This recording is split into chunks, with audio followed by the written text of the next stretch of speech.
इसका कारण है कि इस 10 साल में देश की बाहरी सुरक्षा, देश की आंतरिक सुरक्षा और देश की रक्षा प्रणाली, इसको मजबूत कर कर एक सुरक्षित भारत बनाने में नरेंद्र मोदी सरकार ने बहुत बड़ी सफलता मोदी जी के नेतृत्व में प्राप्त की है।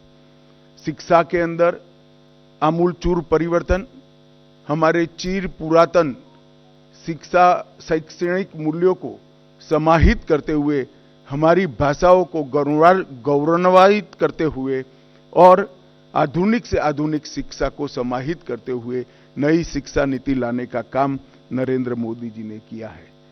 जब मेक इन इंडिया का नारा दिया गया, काफी लोग इसका मखौल उड़ाते थे, मगर आज मैं बहुत फख्र के साथ कह सकता हूं कि भारत पूरी दुनिया में उत्पादन का सबसे चहेता केंद्र बन चुका है और ये वास्तविकता है। हमारी डिजिटल इंडिया की योजना को दुनिया के कई देश समझना भी चाहते हैं, स्वीकारना भी चाहते हैं और उसको अपने विकास का आधार भी बनाना चाहते हैं। इकोनॉमी के 13 पैरामीटर्स में, चाहे बैंकिंग हो, चाहे मुद्रास्फीति हो, चाहे विकास दर हो, हर पैरामीटर में हमने डिसिप्लिन लाई है और प्रगति भी की है। अंतरिक्ष के क्षेत्र में आज सभी लोग भारत का अंतरिक्ष के क्षेत्र में भविष्य उज्जवल है, इसको एक्नोलेज करते। 10 वर्ष में आजादी के बाद पहली बार दुनिया ने रीढ़ की हड्डी वाली विदेश नीति को देखने का मौका मिला है। भारत की विदेश नीति में मेरे जैसे कई लोगों को रीढ़ की हड्डी दिखाई नहीं पड़ती थी, अब भारत की विदेश नीति में रीढ़ की हड्डी दिखाई पड़ती है। 10 साल में देश के 60 करोड़ गरीबों को एक ही 10 साल में घर, शौचालय, गैस, पीने का पानी, बिजली, 5 किलो मुफ्त अनाज और 5 लाख तक की स्वास्थ्य की सुविधाएं देने का काम नरेंद्र मोदी जी ने किया है। और हमें लक्ष्य लेकर चले हैं कि अगली बार जब चुनाव में जाएंगे, इस देश में कोई व्यक्ति घर बगैर का नहीं होगा। युवाओं के लिए ढेर सारे मौके तराशे गए हैं। आज भारत का युवा भारत के नए प्लेटफॉर्म पर खड़ा होकर विश्व के युवा के साथ दो हाथ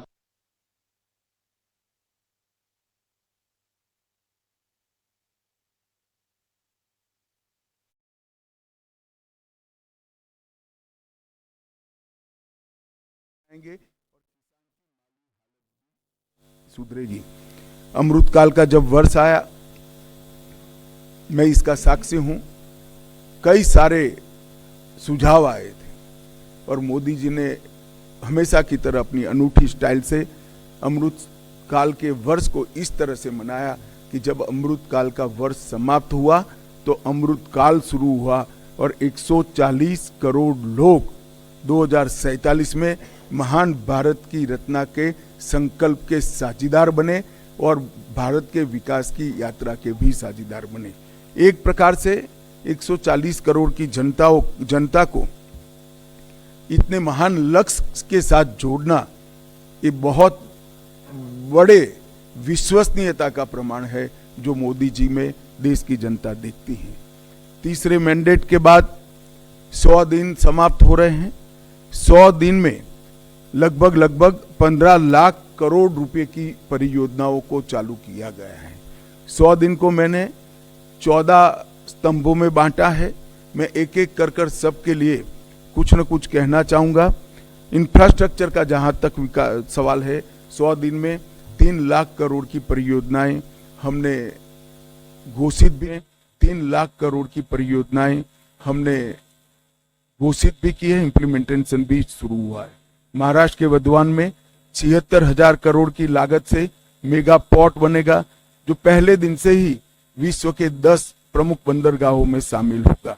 49,000 करोड़ की 25,000 अनकनेक्टेड गांवों को जोड़ने की योजना, ये योजना 100 की आबादी वाले गांवों को भी जोड़ेगी। तो एक प्रकार से मजले, टोले और आदिवासी क्षेत्रों की छोटी वसाहतों को भी अब रोड से 12 मासी कनेक्टिविटी दी जाएगी। 50,600 करोड़ की लागत से भारत के बड़े रोडों को भी बढ़ाने का निर्णय नरेंद्र मोदी सरकार ने किया है। वाराणसी में लाल बहादुर शास्त्री इंटरनेशनल एयरपोर्ट, पश्चिम बंगाल में बागडोगरा, बिहार में बिहटा में उन्नयन और अगत्ती और मिनीकोय में नवी हवाई पट्टी बनाकर पर्यटन को बढ़ावा देने के लिए आगे बढ़े हैं।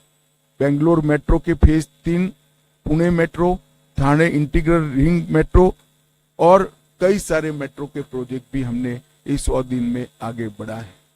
किसानों को और कृषि का जहां तक सवाल है, 70वीं किस्त प्रधानमंत्री किसान सम्मान योजना की 9.5 करोड़ किसानों को 20,000 करोड़ रुपया वितरित किया गया और अभी तक कुल 12 करोड़ 33 लाख किसानों को 3 लाख करोड़ रुपया वितरित किया गया है।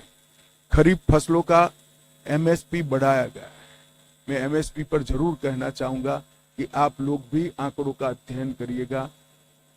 यूपीए सरकार और कांग्रेस की राज्य सरकारों से कई गुना ज्यादा एमएसपी की खरीदी भारतीय जनता पार्टी की नरेंद्र मोदी सरकार ने की है, हमारी एनडीए सरकार ने की है।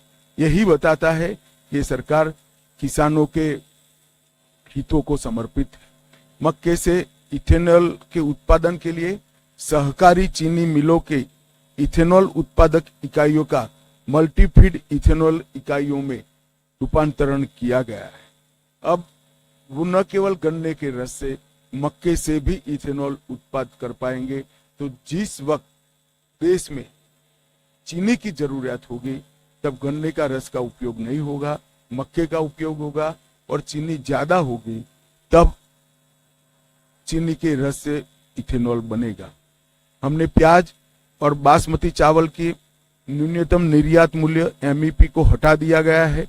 प्याज पर निर्यात शुल्क 40% से 20% करा है और एग्रीश्योर नाम का एक नया फंड लॉन्च करने का भी हमने काम किया है। मध्यम वर्ग को भी इस 100 दिनों में कई सारी राहत दी गई है। टैक्स राहत, 7 लाख तक की आय पर अब कोई टैक्स नहीं लगेगा।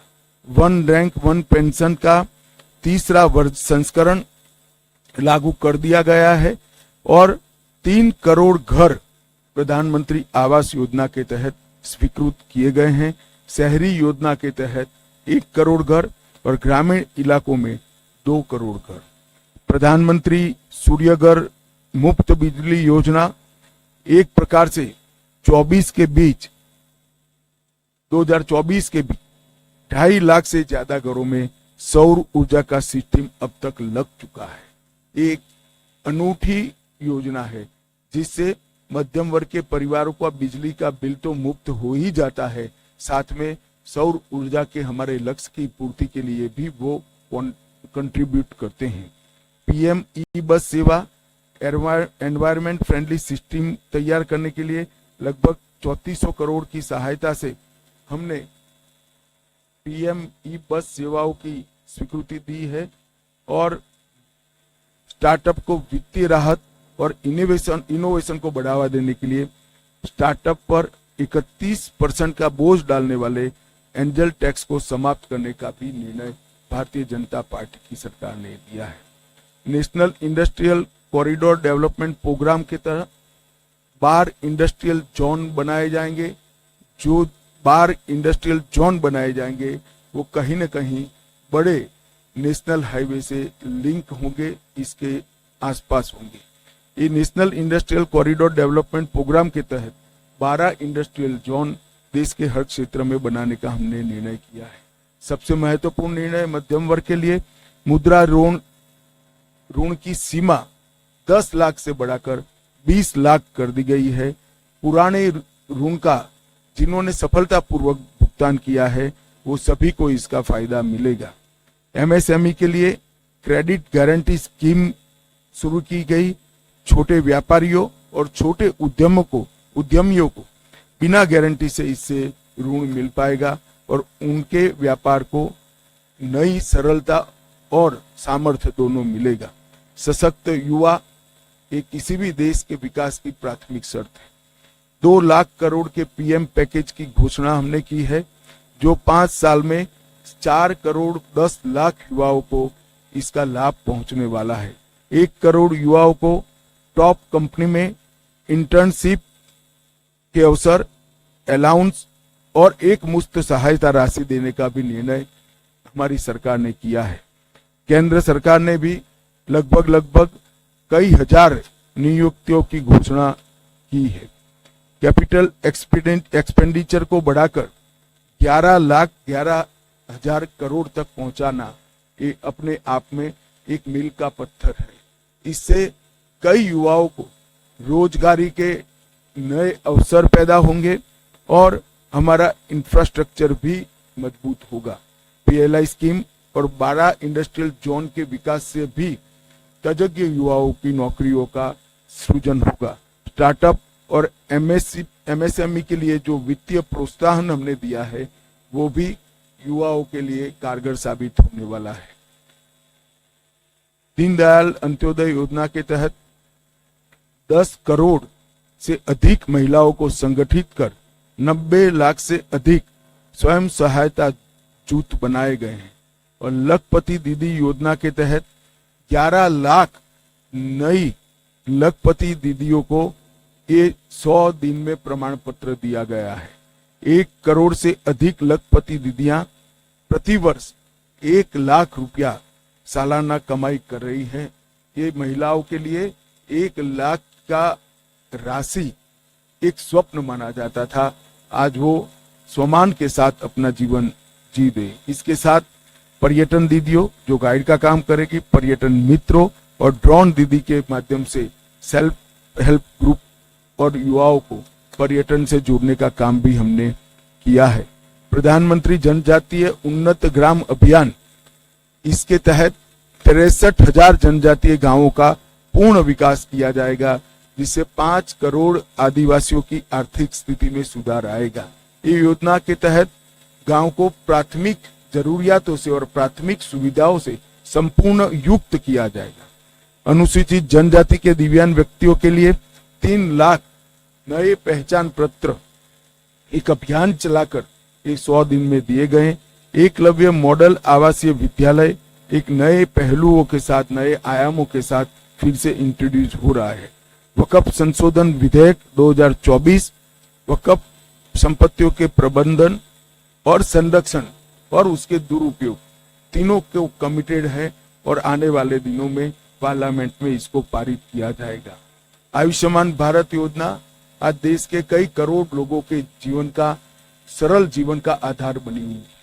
5 लाख तक का स्वास्थ्य से जुड़ा सभी खर्चा एनडीए की नरेंद्र मोदी सरकार उठा रही है और ये प्रधानमंत्री जी का बड़ा महत्वाकांक्षी प्रोग्राम है।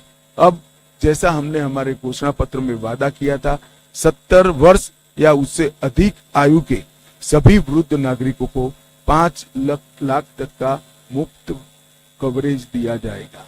इसमें जो गरीब घर में 70 साल से अधिक वाले लोग हैं उनको अपने कार्ड के अलावे और 5 लाख दिया जाएगा, तो उनका कवरेज एक प्रकार से 10 लाख तक दिया जाएगा।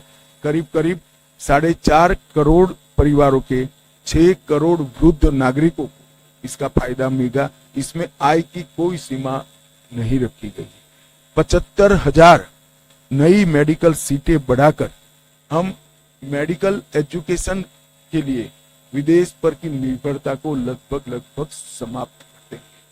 हमारी पूरी रिक्वायरमेंट ये 75,000 सीट बढ़ने के साथ ही पूरी हो जाएगी और इसके लिए हमने 3 साल का लक्ष्य रखा है। नियमित टीकाकरण के लिए, उसको डिजिटल बनाने के लिए यूविन पोर्टल भी यही 100 दिन में शुरू किया गया और देश के डॉक्टरों की एक सेंट्रलाइज रिपोजिटरी बनाने का काम भी इसी 100 दिन में हुआ है। 23 अगस्त को पहला अंतरिक्ष दिन मनाया गया है।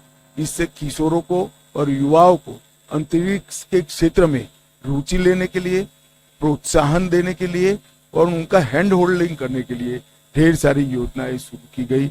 अंतरिक्ष स्टार्टअप के लिए 1000 करोड़ के वेंचर कैपिटल फंड की योजना भी हुई।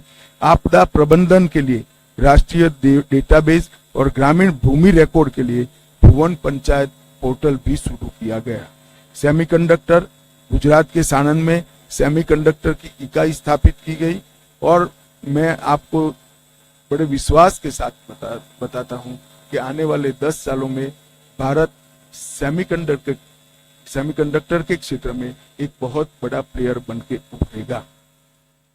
लॉ एंड ऑर्डर का जहां तक सवाल है, पुराने ब्रिटिशरों ने बनाए हुए आपराधिक कानूनों को बदलकर 1 जुलाई 2024 को 3 नए कानून इंप्लीमेंट किए गए। भारतीय दंड संहिता, भारतीय नागरिक सुरक्षा संहिता और भारतीय साक्ष्य अधिनियम, भारतीय न्याय संहिता, भारतीय नागरिक सुरक्षा संहिता और भारतीय साक्ष्य अधिनियम, ये तीनों क्रिमिनल जस्टिस सिस्टम के पूर्ति करने वाले कानून आने वाले दिनों में हमारी क्रिमिनल जस्टिस सिस्टम को न केवल लोकभोग्य बनाएंगे, लोगों को न्याय मिलने का एक सरल रास्ता होगा, समय पर न्याय मिलने की शुरुआत होगी। और मैं बड़े विश्वास के साथ आपको बताना चाहता हूं कि 3 साल के बाद जब इसका कंप्लीट इम्प्लीमेंटेशन समाप्त होगा, हम दुनिया में सबसे आधुनिक क्रिमिनल जस्टिस सिस्टम रखने वाले देशों में से एक बन जाएंगे।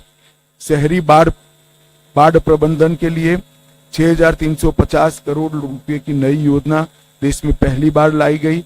लद्दाख में 5 नए जिले बनाए गए। 25 जून को संविधान हत्या दिन मनाने का फैसला कर आने वाली पीढ़ी को इमरजेंसी जैसे काले दौर से देश को न गुजरना पड़े, इसलिए जागरूक करने का एक हमेशा के लिए प्रयास करने का निर्णय लिया गया। पूर्वोत्तर में हाइड्रो इलेक्ट्रिक परियोजनाओं की मंजूरी दी गई लगभग 4100 करोड़ रुपया के साथ, और राष्ट्रीय ग्रीन हाइड्रोजन मिशन को सेकंड ट्रेज को भी शुरू कर दिया गया। मित्रों, पीएम मोदी जी का युद्ध के बीच में रूस और यूक्रेन की महत्वपूर्ण यात्राओं पूरी दुनिया आस के साथ नजर गड़ाकर बैठी है। पहली बार भारत में यूनेस्को की विश्व धरोहर समिति की बैठक हुई। आने वाले दिनों में इससे हमारी कई धरोहरों को वापस लाने में हमें बहुत बड़ा फायदा होने वाला है।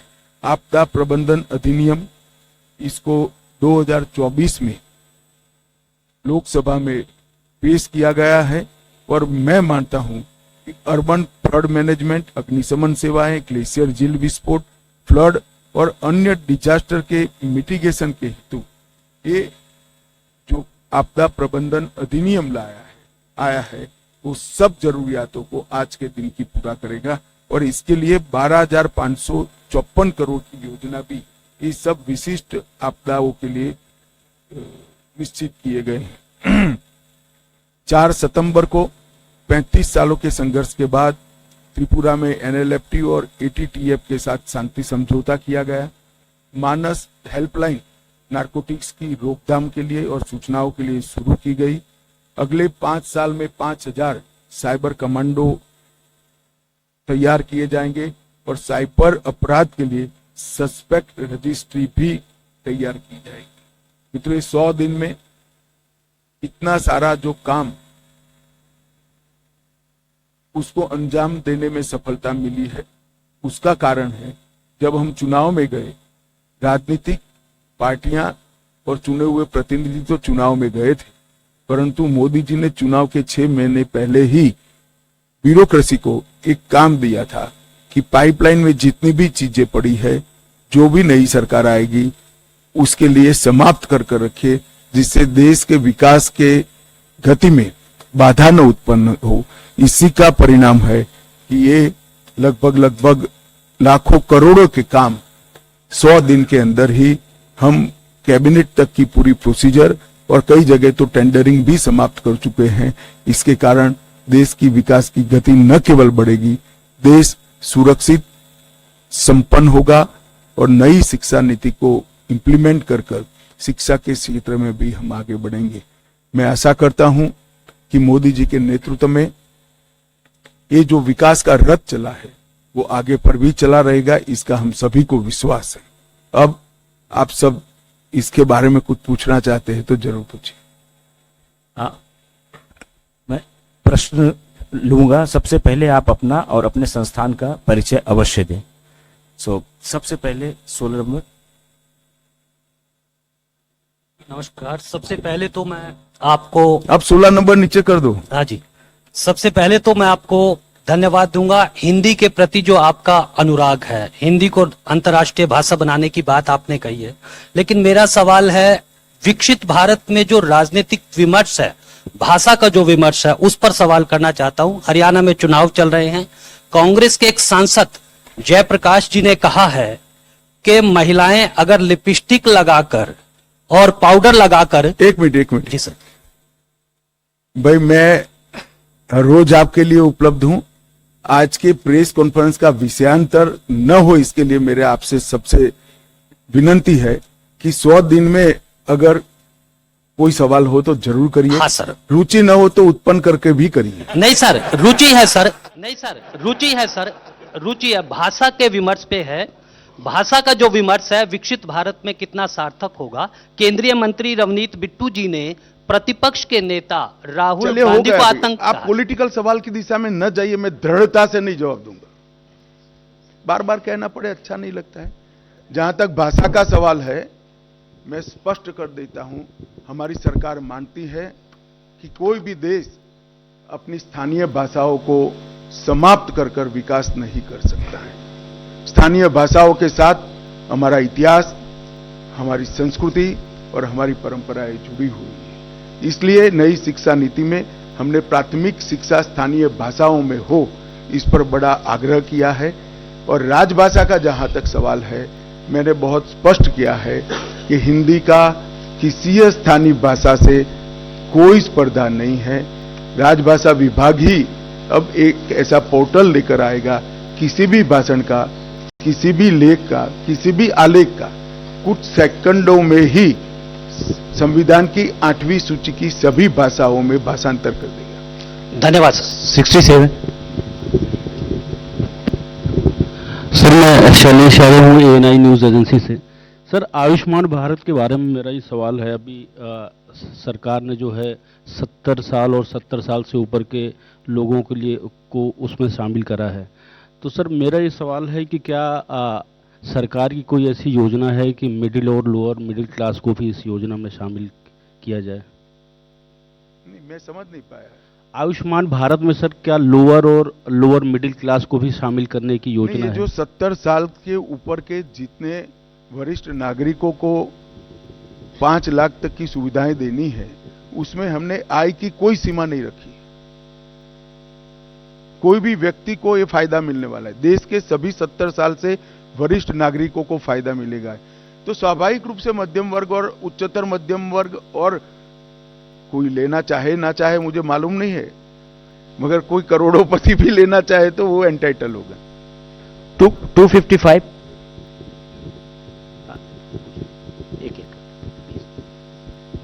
सर, मैं अमित हूँ। तो बतौर प्रधानमंत्री के तीसरे कार्यकाल के 100 दिन पूरे होने पर बुकलेट जारी की गृह मंत्री अमित शाह प्रेस कॉन्फ्रेंस के जरिए बुकलेट जारी कर रहे थे आज प्रधानमंत्री के 74वें जन्मदिन पर। अब खबरों में आगे बढ़ते हुए सीधे बताते चले कि केंद्रीय मंत्री हरदीप सिंह पुरी ने कांग्रेस नेता राहुल गांधी के सिख समुदाय पर दिए बयान पर नाराजगी जताई है। उन्होंने कहा कि राहुल का बयान झूठ से भरा है। उन्होंने ये भी कहा कि अज्ञानता की वजह से राहुल ने ऐसा बयान दिया। क्या कुछ और बोला है हरदीप सिंह पुरी ने, वो आपको सुनाते हैं। और किसने ये करवाया, और ये जो झूठ और Blum, this is a narrative anchored in total lies, and therefore I am not surprised that he is going around doing it, but it is, I think, ये जो मोहम्मद अली जिन्ना वाली बात थी पुराने जमाने में, जो किया था कि या तो मुझे चाहिए जो मैं चाहता हूं, ठीक है, नहीं तो मैं इसको नष्ट करके रहूंगा सब कुछ। ये तो उस किस्म की माइंडसेट है। नहीं तो आप किसी रीजनेबल, आप और हम बैठ सकते हैं, हमारी विचारधारा में कुछ अंतर हो सकता है, but the whole beauty of democracy sit and. और चलिए अब बात टोंक से बड़ी खबर की कर लेते हैं, जहां बाइक सवार युवक की मौत का मामला सामने आया है। जयपुर कोटा नेशनल हाईवे पर सोहेला के पास देर रात युवक का शव मिला, परिजन और ग्रामीण लगातार हत्या का आरोप लगा रहे हैं। भारी संख्या में परिजन और ग्रामीण कलेक्ट्रेट पहुंच चुके हैं। ग्रामीण कलेक्ट्रेट में कर रहे हैं विरोध प्रदर्शन। हत्या के आरोपी को गिरफ्तार करने की मांग घर वालों और ग्रामीणों के द्वारा की जा रही है। मृतक का शव अस्पताल की मोर्चरी में रखवा दिया गया है। अस्पताल और कलेक्ट्रेट में भारी पुलिस बल तैनात किया गया है। प्रदर्शन की एक तस्वीर आपके सामने है अस्पताल के बाहर की, ये देख सकते हैं। शव को मोर्चरी में रखवा दिया गया है, लेकिन भारी पुलिस जाब्ता वहां पर मौजूद।